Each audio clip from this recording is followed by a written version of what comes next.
दोस्तों, सदी के महत्वपूर्ण कवियों की श्रृंखला में भगवत रावत जी एक बड़ा नाम है और इनकी कविताएं और इनका हस्तक्षेप कविता जगत में, इनकी रचनात्मक यात्रा बेशकीमती है और इस यात्रा के सहयात्री हमें बनना ही चाहिए। भगवत रावत जी हिंदी के जाने माने कवि हैं। उन्होंने देश, एक राग, दी हुई दुनिया और समुद्र के बारे में जैसी कई रचनाएं लिखी। एक प्रगतिशील कवि और निबंधकार होने के साथ साथ भगवत रावत मध्य प्रदेश प्रगतिशील लेखक संघ के अध्यक्ष रहे, वसुधा पत्रिका के संपादक भी रहे। भगवत रावत समकालीन हिंदी कविता के शीर्षस्थ कवियों में हैं। इनकी साहित्य जगत के प्रति योगदान और मेहनतकश मजदूरों के प्रति जो इनकी आवाज़, जो इनकी दखल और इनका हस्तक्षेप है वो अभूतपूर्व है, वो भूला नहीं जा सकता। इन्हें मजदूरों का प्रतिनिधि कवि कहा जाता है तो वो गलत नहीं होगा। इन्हें दुष्यंत कुमार पुरस्कार 1979 में, बागेश्वरी पुरस्कार 1989 में और साहित्य शिखर सम्मान 1997-98 में मिला। साथियों, भगवत रावत साहित्य अकादमी मध्य प्रदेश परिषद के निदेशक भी रहे और मासिक पत्रिका साक्षात्कार का संपादन लंबे अरसों तक करते रहे। समुद्र के बारे में दी हुई दुनिया, हुआ कुछ इस तरह, हमने उनके घर देखे, कविता का दूसरा पाठ आदि इनके प्रमुख संकलन हैं। हम आज भगवत रावत जी की 5 कविताओं से रूबरू होंगे और उन कविताओं के बहाने शुद्धार्थियों हम उनकी उस मुखर आवाज़ को, उस साहित्यिक हस्तक्षेप को और उनकी रचना धर्मिता को भी चिन्हेंगे, पहचानेंगे। भगवत रावत जी की 5 ज़रूरी कविताएं हैं। पहली कविता है, न चंद्रमा की ठंडक में लेकिन हवा और पानी में ज़रूर कुछ ऐसा हुआ है कि दुनिया में करुणा की कमी पड़ गई है। इतनी कमी पड़ गई है करुणा की कि बर्फ पिघल नहीं रही, नदियाँ बह नहीं रही, झरने झर नहीं रहे, चिड़िया गा नहीं रही, गायें रंभा नहीं रही। कहीं पानी का कोई ऐसा पारदर्शी टुकड़ा नहीं कि आदमी उसमें अपना चेहरा देख सके और उसमें तैरते बादल के टुकड़े से उसे धो पोंछ सके। दरअसल पानी से होकर देखो, दरअसल पानी से होकर देखो, तभी दुनिया पानीदार रहती है। उसमें पानी के गुण समा जाते हैं, वरना कोरी आंखों से कौन कितना देख पाता है। पता नहीं आने वाले लोगों को दुनिया कैसी चाहिए, पता नहीं आने वाले लोगों को दुनिया कैसी चाहिए, कैसी हवा, कैसा पानी चाहिए, पर इतना तो तय है कि इस समय दुनिया को ढेर सारी करुणा चाहिए। साथियों, हम जिस संवेदना को छोड़ते जा रहे हैं, इस संवेदन शून्य जगत में, इस संवेदनहीन दुनिया में और इस कुटिल, कठोर, क्रूर सत्य का सामना करते हुए जिस दौर से हम आप गुजर रहे हैं, यहाँ करुणा की भारी कमी है। जब करुणा की बात हो रही है तो करुणा वह जो समान रूप से जो दर्द कुछ टीसता हुआ, पिघलता हुआ, रिसता हुआ, बहता हुआ हमारी और आपकी आंखों में एक समवेत भाव से, एक समान भाव से वो वेदना उमड़ पड़े, वो संभव नहीं लगता। हम आजकल एक से एक हृदय विदारक घटना देखते हैं। हम आजकल रोमांचित होते हैं, भयभीत होते हैं, आक्रांत होते हैं, आतंकित होते हैं, पर करुणा में नहीं रीझते सींचते। और भगवत रावत जी की चेष्टा कि करुणा की कमी भारी पड़ती जा रही इस दुनिया में, वह पानी जो संवेदनहीन, संवेदन शून्य लोगों में रस भर देगी, वह पानी जो सबको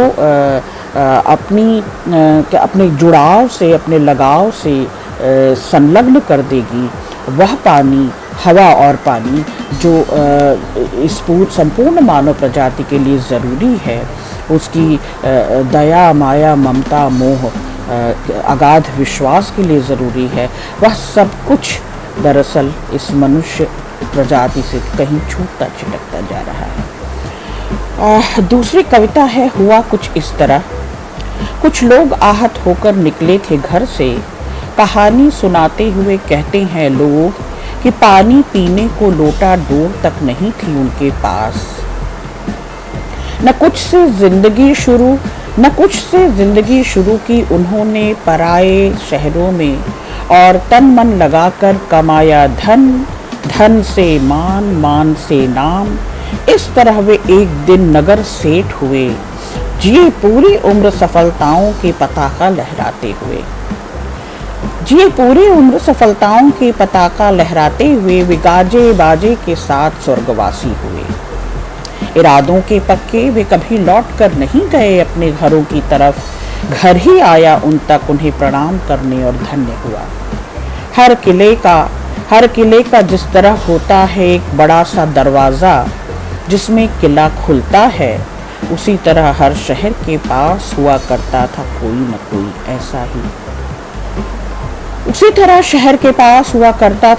न कोई ऐसा ही। बड़ा सा किस्सा जिससे खुला करती थी शहर की अंतर कथाएं। वे दिन ही कुछ और थे, कहते कहते लोग उदास हो जाते थे और वक्त से पिटते ऐसे ही किसी न किसी कहानी की दीवार से पीठ टिका देते हैं। सैकड़ों सालों से हजारों की तादाद में होकर बेघर हर साल निकल पड़ते हैं लोग, हजारों की तादाद में होकर बेघर-बार हर साल निकल पड़ते हैं लोग। शहरों की टूटी उखड़ी सड़कें बुलाती हैं उन्हें, पराई रसोई घरों के बर्तन उनकी आस लगाए रहते हैं। प्लेटों की जूठन उन्हें पुकारती है, नर्म बिस्तर बिछने को उनके हाथों का इंतजार करते हैं। और जब लौटते हैं वे घरों की तरफ, उन्हें फिर से बसाने फिर कोई आग लग जाती है, फिर कोई पानी भर जाता है, फिर कोई जानवर दिन दहाड़े घुस जाता है उनके घरों में। कई साल पहले अपने समय के तमाम जवान लड़कों की तरह मैं भी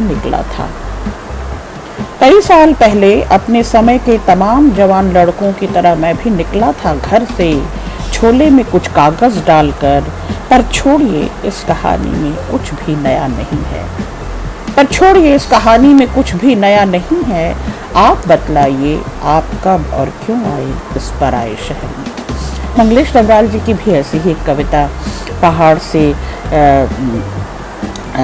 जब उतरे और उसके बाद लौटकर गए ही नहीं। तो डबराल जी की भी कविता लगभग भगवत रावत जी की कविता ये एक दूसरे में आवाजाही करती है।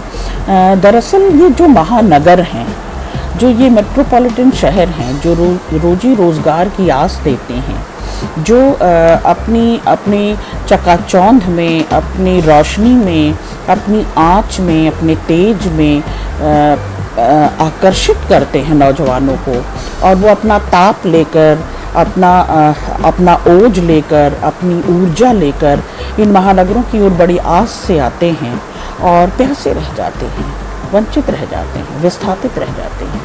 वे कभी बस नहीं पाते, वे दर बदर हो चुके होते हैं और गांव शहर छूट चुका होता है, उनका खेत खलिहान छूट चुका होता है, उनकी अपनी निजी पहचान छूट चुकी होती है, उनका जो नैसर्गिक क्या कह सकते हैं, जो सुख था, जो उनके पास बची खुची पूंजी थी। ठीक है कि वो शहर में आते हैं, मान और नाम पाते हैं, बहुत सारा रुपया पैसा ओहदा कमाते हैं, लेकिन उनकी अपनी पहचान, उनके अपनों के साथ होने का सुख, जड़ों से छूटने का दुख इतना बड़ा होता है कि फिर वह मान और नाम कुछ दे नहीं पाता। तो ये कविता इस मायने में बहुत महत्वपूर्ण थी। अगली कविता है लौटना। दिन भर के थकान के बाद घरों की तरफ लौटते हुए लोग भले लगते हैं। दिन भर की उड़ान के बाद घोंसलों की तरफ लौटती चिड़िया सुहानी लगती है। लेकिन जब धर्म की तरफ लौटते हैं लोग, लेकिन जब धर्म की तरफ लौटते हैं लोग, इतिहास की तरफ लौटते हैं लोग, तो वे ही धर्म और इतिहास के हत्यारे बन जाते हैं। ऐसे समय में सबसे ज्यादा दुखी और परेशान होते हैं सिर्फ घरों की तरफ लौटते हुए लोग, घोंसलों की तरफ लौटती हुई चिड़िया। वे सुरक्षित नहीं रह जाते। जब लोग धर्म की तरफ लौटते हैं, जब लोग इतिहास की तरफ लौटते हैं, जब वे अराजक, क्रूर, हिंसक और नरपिशाच हो चुके होते हैं, जब वे जंगली हो चुके होते हैं, आतताई हो चुके होते हैं, आतंकी हो चुके होते हैं, जब वे अवसाद से भरे हुए होते हैं और आक्रामक होकर अपनी आदिम जो अव्यवस्था थी, जो अराजकता थी, उसकी ओर लौटते हैं, अपनी क्रूरता की ओर, हिंसा की ओर लौटते हैं। तो ऐसे जो सामुदायिक और सामूहिक और सांप्रदायिक भावना लेकर लौटते हैं धर्मों की ओर, जो लौटते हैं धर्म को उत्तरदायित्व नहीं, रिलीजन की तरह जो लौटते हैं लोग, और जो लोग लौटते हैं इतिहास की तरफ, आक्रामक शक्तियों की तरह लौटते हैं, जो ऐसे लोगों का लौटना दरअसल इन लोगों को दुखी और परेशान कर जाता है, जो शांति की तलाश में, थकान को मिटाने की तलाश में घरों की ओर लौट रहे होते हैं, जैसे चिड़िया लौट रही होती है अपने घोंसलों की तरफ, और वह अवसाद में, पीड़ा में बेचैन, व्यथित हो जाती है ऐसी क्रूर हिंसक आतताइयों को देखकर। तो भगवत रावत की ये महत्वपूर्ण कविता थी शोधार्थियों। अगली कविता है शिनाख्त। चेहरे से ही किसी को पहचान पाना संभव हुआ होता तो 30-40 बरस पहले ही उसे ठीक से पहचान लिया होता। बोलचाल और व्यवहार की कुशलता से भी कुछ पता लगता तो इतने बरस उसके मोह में क्यों पड़ा रहता। चरित्र की अंदरूनी पेचीदगियों की और उसकी बाहरी बुनावट में इतनी विरोधी दूरियां भी हो सकती हैं, बड़ी देर से समझ में आया।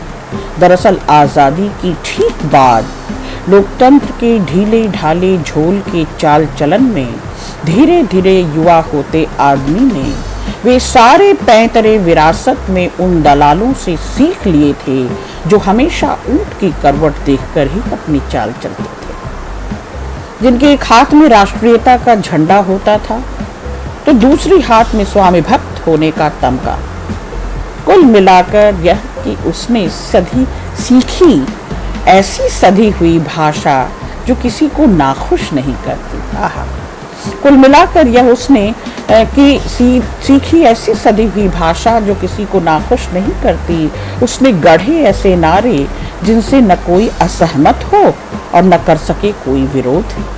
उसने अख्तियार की ऐसी सधी हुई विद्रोही मुद्रा जिससे उसके शरीर पर खरोच तक न आए, और तेवर विद्रोही का विद्रोही रहा है। उसने हर लड़ाई में हमेशा छोड़ी एक ऐसी अदृश्य जगह जहां दुश्मन से हाथ मिलाने की गुंजाइश हमेशा बनी रहे, और इस तरह संघर्ष और विद्रोह की ताकतवर प्रतिरोधी दीवार के बीच लगाई उसने सेंध और बन बैठा हमारा आपका नायक। फिर इसके बाद क्या हुआ यह बताने की शायद अब कोई ज़रूरत भी नहीं। आप ही की तरह मैं भी पड़ा रहा भ्रम में कि गिरावट के इस घटाटोप में कहीं कोई तो है जो लड़ रहा है, पर वह तो उसकी रणनीति थी। उसके कंधों पर पांव रखकर उस जगह पहुंचने की जहां संघर्ष और विद्रोह का कोई अर्थ नहीं रह जाता है वह और केवल वह, और उसी के इर्द गिर्द गूंजती उसी की जय जयकार। यह सच है कि इतने समय तक खामोश रहकर हमने खो दिए अपने सच बोलने के सारे अधिकार। यह सच है कि इतने समय तक खामोश रहकर खो दिए अपने सच बोलने के सारे अधिकार। फिर भी जाते जाते इस जहान से कुछ न कुछ तो करना होगा कारगर उपाय, जैसे यही कि यह कविता या इसका आशय ही कहीं बचा रह जाए। और आने वाली किन्हीं युवा आंखों में रोशनी की तरह समा जाए, रोशनी की तरह समा जाए। फिर भी जाते जाते इस जहान से कुछ न कुछ तो करना होगा कारगर उपाय, जैसे यही कि यह कविता या इसका आशय ही कहीं बचा रह जाए और आने वाली किन्हीं युवा आंखों में रोशनी की तरह समा जाए। ये कवि की शुभ आशंसा है, ये कवि की शुभकामना है, मनोकामना है कि कहीं से इस अंधेरे को चीरता हुआ, इस अंधेरे को धता बता देता, इस अंधेरे को दूर करने की कोई ताकत, कोई कुव्वत, कोई काबिलियत नौजवान नस्ल और फसल में आ जाए। कहीं से किसी को यह कविता समझ में आ जाए और इस कविता को समझकर, वह इसके आशय को समझकर, इसके भीतर के प्रतिरोध को भांप ले, विरोध को भांप ले, इसके भीतर की आंदोलन धर्मी गूंज को पकड़ ले, उस नाराजगी को, उस खींच को, उस गुस्से को पकड़ ले कि जो चिर प्रतीक्षित आज़ादी थी, साथियों आज़ादी मिली, लोकतंत्र स्थापित हुआ, स्वदेश स्थापित हुआ, स्वावलंबन कहने को हुआ, पर कैसा स्वावलंबन, कैसी आज़ादी? क्या अभिव्यक्ति की आज़ादी मिली? क्या समानता का अधिकार मिला? क्या सब बराबर हो सके? क्या सब शिक्षित हो सके? क्या बुनियादी ज़रूरतें सबकी पूरी हुई? भगवत रावत धीरे धीरे धीमे स्वर में चहुओर इशारा करते हैं उन सारी विसंगतियों और विडंबनाओं की ओर जो कुछ चिर प्रतीक्षित आज़ादी के बाद, स्वदेश कायम होने के बाद, इस लोकतांत्रिक मूल्य को जो बुर्जुआ रह गई, जो क्या कह सकते हैं कि लोकतंत्र के सही मायने और सही परिभाषा और सही अर्थ न दे सकी, खो गई कहीं।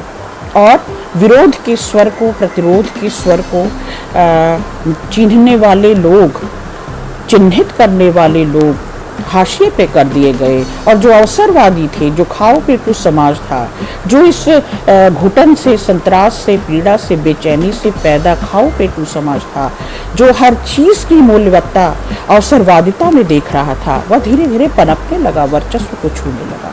उसके पास पावर, पद, प्रतिष्ठा, उसके पास ऊंची कुर्सियाँ, उसके पास ओज, तेज स्वर और भाषा, सब कुछ उसके पास है।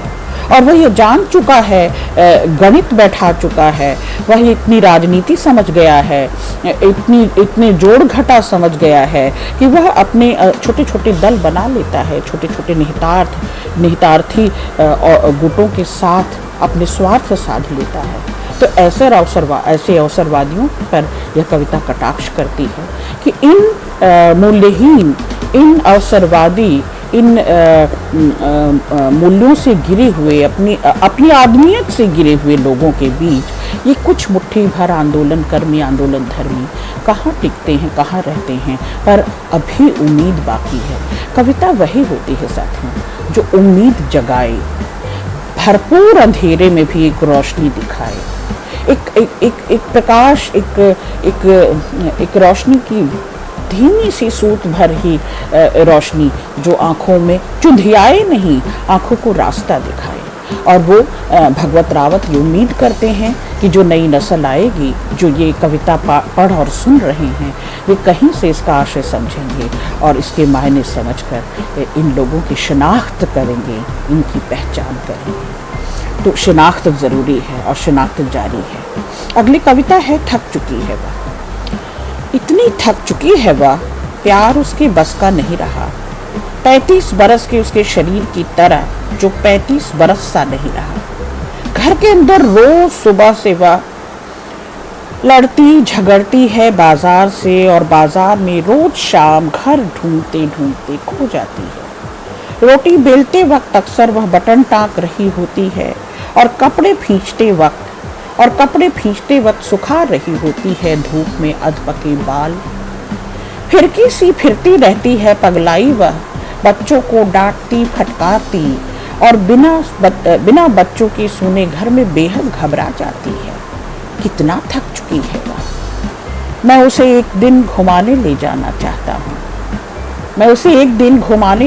चाहता हूँ, बाहर, दूर बाहर दूर, घर से, बाजार से, खाने से, कपड़ों से, उसकी असमय उम्र से मैं एक दिन उसे घुमाने ले जाना चाहता हूँ, बाहर, दूर। साथियों, एक रास्ता से भरी हुई, नाउमीदी से भरी हुई, परवाह, फिक्र और बेचैनी में लगातार तड़पती, खींचती, सींचती स्त्रियां, जो अपनी छोटी सी उम्र में ही और अधिक परिपक्व और अधिक गंभीर और अधिक अवसाद युक्त और अधिक पीड़ा और यातना और यंत्रणा में दिखाई देती हैं, लगातार अपने घर की बुनियादी ज़रूरतों को पूरा करते हुए घर, परिवार और संबंधों को जीते मरते, खंड खंड होते, वे उस पूरी दिनचर्या में अपने को होम कर देती हैं और अपनी इच्छाओं, अपनी कामनाओं, अपने स्वप्न को कहीं दबा कर, कहीं छुपा कर, कहीं तह लगा कर रख चुकी होती हैं।